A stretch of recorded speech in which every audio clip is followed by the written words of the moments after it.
If there's one camera brand that I haven't tried yet, it has to be Olympus. So today I decided to make a short video on what I think of the Olympus E-M1X combined with the Zuiko 25 1.8 lens. This is definitely not going to be a detailed sort of review, but pretty much a summary of what I thought of the camera and the lens in combination. I have to admit, I am quite surprised that it took me this long to even give the Olympus system a try. I guess the honest truth is, before this, I had no one who was willing to loan me one to try out. And that brings me to the sponsor of this video today. Thanks so much to Wild Camera for loaning both the camera and lens for this review. If you guys are looking to get any camera gear, be sure to check them out as they have a ton of amazing stuff there and all at very competitive prices. Links will be left in the description down below. Okay, so being a Canon user for well over 2 decades now, I am definitely very comfortable using the Canon ecosystem simply because to me it has always been an easy and reliable system to use, and I have built over the years an arsenal of lenses that range from 16mm all the way to a 300mm lens. However, I'm definitely not the type of photographer who likes just to remain in my comfort zone, as I feel it is through exploring other things and other brands that we get a better understanding of what there really is out there and what we may be missing. And in this particular case, I am glad I decided to venture out and just give the Olympus ecosystem a try. And boy, am I really glad I did give this camera a try, the E-M1X. To all you camera users who aren't familiar with the model numbering system that Olympus employs, well, this model is pretty much the flagship Olympus and is really catered for the uncompromising photographer who needs it all. The E-M1X is what the EOS 1DX is in Canon ecosystem, so it's right up there in the Olympus hierarchy. Okay, so the lens that I decided to use with the E-M1X is the Zuiko 25 1.8. I know it's not their high-end lens, but I like working with affordable lenses just to see how much I can push these type of lenses. The reason I wanted to use this lens is because it's a focal range that I am very comfortable using. You see, the Olympus E-M1X is a micro four thirds camera, so that means every lens's focal length you use on it needs to be multiplied by roughly 2 times, so that gives this lens effectively a 50mm equivalent length on a full frame camera, which is my staple lens of choice whenever I go out for a shoot.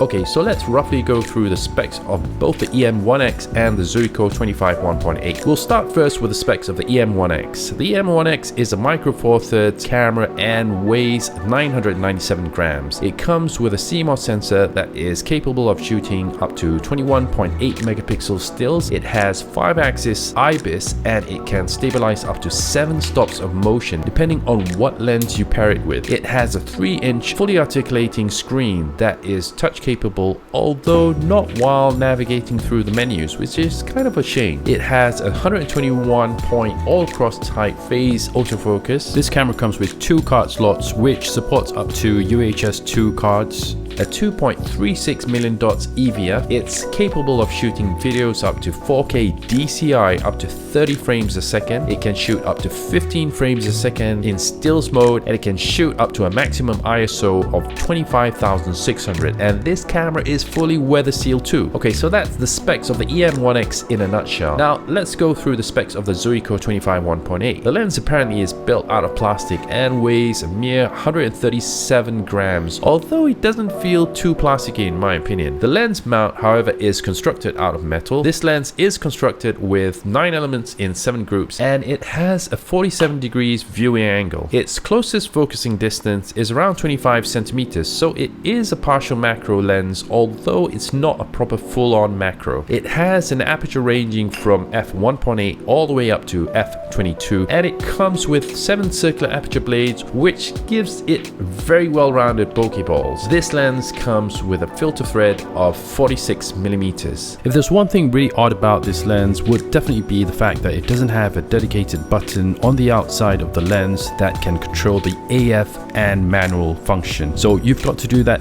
within the camera itself. Okay, so that's all the specs out of the way. So let's talk about my experience using the E-M1X in combination with this lens. Well, to be really honest with you, I was really not expecting this. The first time I tried using this camera, it was almost love at first try, I guess. This camera really feels great in the hands. What I love most about this camera is the fact that despite the fact that it's a flagship camera, it really is so much easier and lighter compared to the Canon 1 series I'm used to lugging around. And I really found the weight so so refreshing to say the least, because back in the day when I used to shoot with the Canon 1 series cameras, after every shoot it's almost certain that a visit to the chiro was a normal routine. But with this camera and lens combo, I was able to just not feel like I was being weighed down at all. I'm sure given a few long hours with it, I would perhaps feel its weight, but it's definitely not as bad as the EOS 1 series. Okay, in terms of ease of use, this too caught me by surprise, because imagine this, I have never used an Olympus prior to this, and I found the menu system, although a little bit too elaborate in some cases, was relatively easy and intuitive to use. It was definitely not as hard as any Sony camera menu system in my opinion, and that really is great. Of course, I still rate Canon's menu system as the best in terms of user friendliness, but the Olympus comes in a very close second in terms of ease of use in my opinion. I didn't shoot much video with this camera, but I did manage to try and see how well the continuous autofocus is in video mode, and so far with this lens combo it wasn't that bad at all. The camera detects faces, but it's nothing like a dual pixel autofocus system, but it really isn't bad at all. Fairly decent results, which is nice to know. Also, I found out that rolling shutter is almost non-existent in this camera, and I think that is definitely due to the fact that the sensor size is really small, so it doesn't take too long for the sensor to actually refresh from the top to the bottom. So yeah, rolling shutter is definitely non-existent in this camera, as far as I could detect at least. Anyway, here are some sample shots I took using the E-M1X with the 25-1.8. The lens was really nice to use, and it provided me with just the right amount of bokeh that I wanted in a shot. Background separation was really good too, especially if you shoot your subjects further away from the background. In terms of barrel distortion and chromatic aberration, I'd say it is well controlled and nothing that I would be upset about.